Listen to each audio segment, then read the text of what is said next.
تبارک الذی بیدہ الملک وہو علی کل شیء قدیر الذی خلق الموت والحیاۃ لیبلوکم ایکم احسن عملا۔ بڑی بابرکت ہے اللہ تعالیٰ کی ذات کہ جس کے ہاتھ میں بادشاہت ہے اس پوری کائنات کی، اور جو ہر چیز پر قادر ہے وہ اللہ ہی کی ذات ہے کہ جس نے تخلیق کیا موت کو اور حیات کو صرف اور صرف اس مقصد کے لیے کہ وہ دیکھ سکے کہ تم میں احسن عمل کرنے والا کون ہے۔ جزاکم اللہ خیر۔ یہ سورہ ملک کی ابتدائی آیات تھی جن کی آپ کے سامنے تلاوت کی گئی۔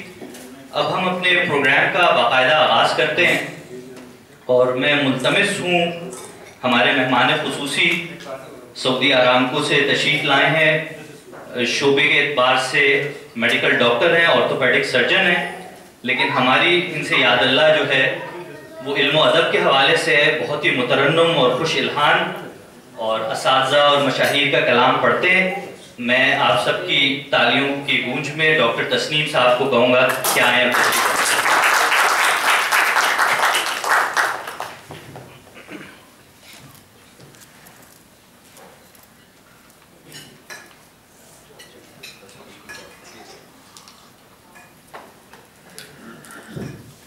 میں اس تقریب کے میزبان اور میر کارواں محترم مسعود عبدالی صاحب سے بھی ملتمس ہوں کہ وہ آئیں اور اسٹیج پہ اپنی نشست سنبھالیں۔ مسعود عبدالی بھی۔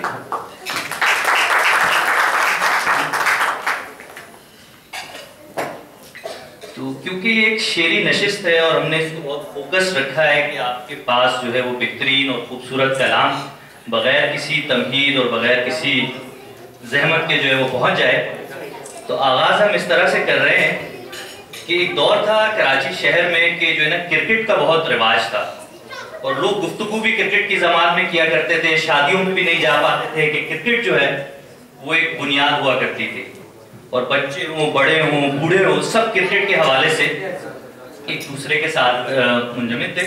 تو اسی پہ ایک شاعر نے ایک شعر کہا ہے کہ ٹی وی پہ چل گیا تھا کرکٹ کا جو چلن، ٹی وی پہ چل گیا تھا کرکٹ کا جو چلن، ہر ایک محو دید تھا دلہا ہو یا دلہن، ہر ایک محو دید تھا دلہا ہو یا دلہن۔ ایک مولوی سے پوچھا حوروں کا بات پن، داڑھی کھجا کے بولے 100 for 1۔ تو ساری گفتگو کرکٹ کی زبان میں ہوتی تھی۔ اور اسی طرح یہ پاکستان کی جو قومی اسمبلی ہے اس کے حالات ہیں کہ ایک شاعر نے کہا کہ برباد گلستان کرنے کو، برباد گلستان کرنے کو بس ایک ہی الو کافی تھا، برباد گلستان کرنے کو بس ایک ہی الو کافی تھا، یہاں ہر شاخ پہ الو بیٹھا ہے انجام گلستان کیا ہوگا۔ تو میں بغیر کسی تمہید کے استقبالیہ کلمات کے لیے محترم مسعود عبدالی صاحب سے کہوں گا کہ وہ سامعین سے مخاطب ہو۔ مسعود۔ بسم اللہ الرحمن الرحیم۔ ڈاکٹر تسنیم الرحمان صاحب اور استاد محترم ڈاکٹر سید اقبال محسن صاحب، سابق شیخ الجامعہ جامعہ اردو، میں آپ سب کو پروفیشنل فورم کے اس پروگرام میں خوش آمدید کہتا ہوں۔ اور اصل میں اس تقریب کا عنوان فراز کا یہ شعر ہے کہ امید یار کی نبی کوئے وفا میں عام تھی، میں نے بھی ایک چراغ سا دل سر شام رکھ دیا۔ اور ایک اور جو بات جو آپ لوگوں کو دعوت نامہ جو ملا تھا وہ اصل غالب کا ایک شعر تھا کہ سیکھے ہیں گلرخوں سے ہم، سیکھے ہیں گلرخوں سے ہم مصوری، تقریب کچھ تو بہر ملاقات چاہیے۔ تو اسی جو بنیادی طور پر یہ نصیحت جو ہے وہ مل بیٹھنے کا ایک ذریعہ ہے، اور اتفاق سے عید ملن بھی ہے۔ کچھ ہفتے پہلے ہم نے یوم آزادی بھی منایا ہے، اور ایک اور جو بابرکت برکت اس مقام کو اللہ نے عطا کی ہے کہ پچھلے ہفتے سے عازمین حج جو ہے وہ اس سرزمین پر آئے ہیں، اور اس کنگڈم کے رہائشی کی حیثیت سے اللہ کے مہمانوں کے میزبانی کا حق بھی میزبانی کا شرف بھی ہمیں حاصل ہے۔ تو یہ ساری چیزیں جو ہے ایک ساتھ ہیں، اور اسی دوران ہم نے خوش مثال اور خوش الحان ڈاکٹر رحمان صاحب بھی ہمارے ساتھ موجود ہیں، تو انشاءاللہ یہ تقریب جو ہے وہ اس کی شاشت دوبالہ ہو جائے گی.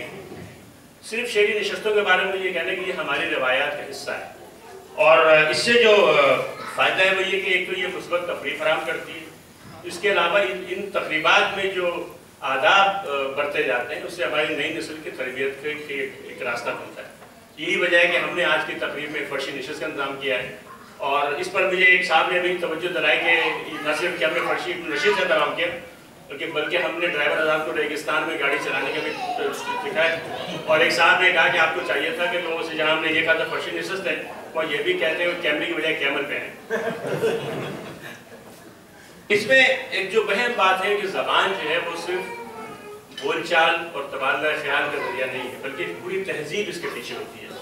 یہی وجہ ہے کہ انگریز حکومت ختم ہونے کے کئی سو سال بعد بھی بڑے صغیر پر انگریزی تہذیب آج بھی بڑی واضح اس کے اثرات نظر آتے ہیں.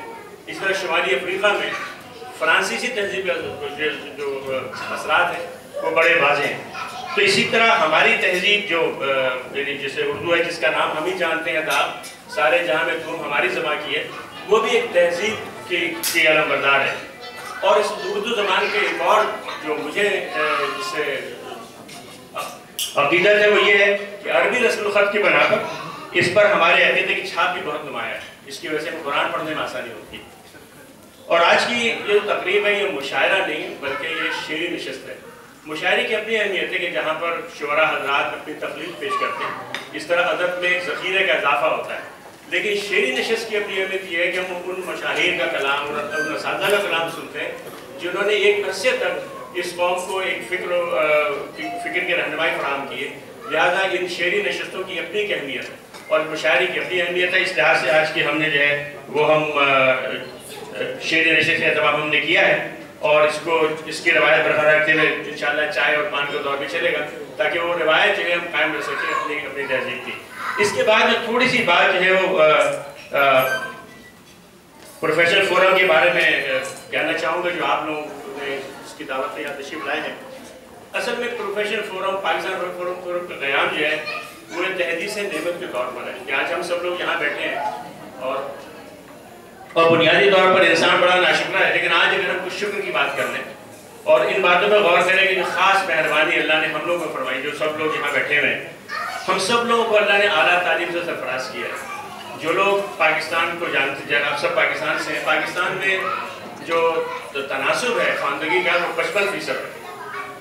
اور خواندگی کی تعریف کیا ہے؟ جو شخص دستخط کر سکتا ہے, جو شخص اپنا نام لکھ سکتا ہو وہ خواندہ ہے. اور ایسے لوگوں کی تعداد صرف 55% ہے, جبکہ MSc اور میڈیکل اور انجینئرنگ کرنے والوں کی تعداد پاکستان میں 3% سے بھی کم ہے. تو آپ وہ سارے وہ لوگ ہیں جو پاکستان کے 3% لوگوں میں شامل ہیں جنہیں اعلیٰ تعلیمی مواقع حاصل کی, یا وہ لوگ بھی جنہیں پاکستان سے باہر تعلیمی مواقع ملے. تو اس لحاظ سے تعلیمی لحاظ سے غالباً پاکستان کے خوش نصیب ترین لوگ ہیں وہ یہاں پر بیٹھے ہیں.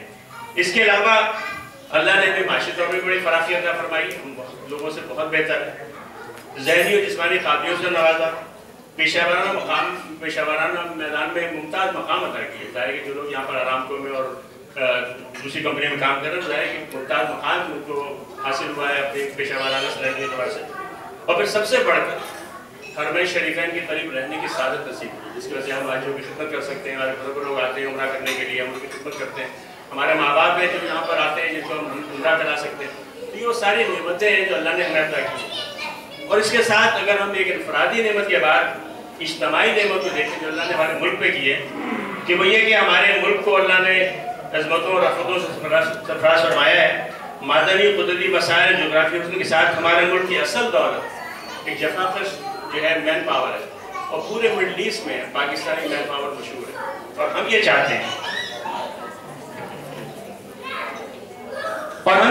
کہ اس قومی سرمایہ کے تحفظ سے مضبوط مؤثر بنانے کے لیے یہ ہم نے سعودی عرب کے کچھ ساتھیوں نے یہ فورم تشکیل دیا ہے, جس کا مقصد مملکت میں رہنے والے ہنرمند پاکستانی ماہرین کو اجتماع خیر کے لیے منظم کرنا ہے. وہ ساری ایکٹیویٹی جس سے یہ جو ہمارے مین پاور ہے اس کو بہتر کیا جا سکے. اب سوال یہ پیدا ہوتا ہے کہ ہم پروفیشنلز اپنے ملک کے لیے کیا کر سکتے ہیں. اس کا سادہ سا جواب تو یہ ہے کہ موقع یا مواقع کا امکانات کی کوئی انتہا نہیں. جیسے ہم کہتے ہیں اسکائی از دی لمٹ, ہم وہ سب کچھ کر سکتے ہیں. ایک مشہور ماہر معاشرت وارن بفیٹ, آپ نے اس کا نام سنا ہوگا, اس کا کہنا ہے کہ جب کسی ادارے کے لوگ ساتھ کھانا اور ساتھ مسکرانا شروع کر دیں تو سمجھو کہ مؤثر ٹیم بن گئی. آج ہم نے ساتھ کھایا بھی ہے اور ساتھ مسکرایا بھی, تو میرا خیال یہ ٹیم جو ہماری بن چکی ہے. اس سلسلے میں ہم نے جو کچھ آئندہ چند ماہ کے لیے پروگرام سوچے ہیں وہ اس طرح ہے کہ پہلے بات تو رابطہ ہونا چاہیے, یعنی منطقہ شرقی دمام, دہران, الخبر, نسا, ابکیک, راستہ نورا, ہدیری اور قریب و جوار میں جو مقیم پاکستانی ہیں ان کے درمیان قریبی راستہ استعمال کرنا, پیشہ ورانہ استعداد کے فروغ کے لیے تکنیکی لیکچرز کا اہتمام, انفرادی صلاحیتوں کے فروغ کے لیے time management, leadership skills, conflict resolution, project management اور دوسرے موضوعات پر ورکشاپ. ایک اور بہت بڑا مسئلہ جو ہے وہ کیونکہ میری عمر کے لوگ کافی یہاں موجود ہیں اور ڈاکٹر آزاد نے تو بلڈ پریشر, شوگر, کولیسٹرول, موٹاپا اور صحت عامہ کے دوسرے بڑے مسائل پر عام فہم انداز میں ڈاکٹرز کے لیکچر, اس لیے کہ واقعی یہ بڑی آبادی اس کے ساتھ عمر کے ساتھ یہ سارے مسائل ہو رہے ہیں. اور اس کے علاوہ ادبی ذوق کے فروغ و تسکین کے لیے مشاعرے اور نشستوں کے اہتمام, جس کی پہلی قسط آپ نے یہاں دیکھ رہے ہیں. مثبت تفریح اور ٹیم ورک کی حوصلہ افزائی کے لیے پکنک اور آؤٹنگ, ملک کے ممتاز تعلیمی اداروں میں تکنیکی لیکچرز. یہ بہت بڑا مسئلہ ہے کہ ہمارے تعلیمی ادارے, آپ کو پتہ ہے کہ جو حکومت کی ترجیحات ہیں اس کے اندر تعلیم کہیں بھی نہیں, لیکن یہ کبھی ہم پوری کر سکتے ہیں. جن لوگوں کو اللہ نے اعلیٰ تعلیم سے فراز کیا ہے وہ جا کر کے کچھ اور نہ ہو تو اس کے دوران اپنی ویکیشن کے دوران جا کر کے وہاں پہ لیکچر دے سکتے ہیں. اسی طرح پاکستانی جامعات کے لیے ٹیکنیکل جرنلز سے سبسکرپشن, اکثر لوگوں کے پاس جرنلز یہاں پر آتے ہیں, یہ جرنل وہاں بھیجے جا سکتے ہیں تاکہ لوگ استعمال کر لیں. اور اجتماع خیر کے کاموں میں مصروف اداروں کے معاملات, جو بھی ادارے چاہے دی فاؤنڈیشن اور خدمت فاؤنڈیشن, اس کی ہم جہاں سے مدد کر سکتے ہیں. بچوں اور نوجوانوں کے لیے کاؤنسلنگ اور کیریئر ڈیولپمنٹ کا اہتمام, یہ چند پروگرامات ہیں جو ہم کر سکتے ہیں. اس سلسلے میں اگر آپ ان کاموں میں ہمارے معاون و شریک سفر بننا چاہیں تو فورم کے رکنیت کا فارم استقبالی میں موجود ہے. تاہم پروگراموں میں شرکت کے لیے رکنیت شرط نہیں ہے کہ دراصل خیر کے ان کاموں میں آپ کی شرکت اور رفاقت ہی ہمارا اصل مطلوب و مقصود ہے. جیسا کہ فیض نے کہا کہ دیار غیر میں محرم نے اگر نہیں کوئی تو فیض ذکر وطن اپنے روبرو بھی صحیح.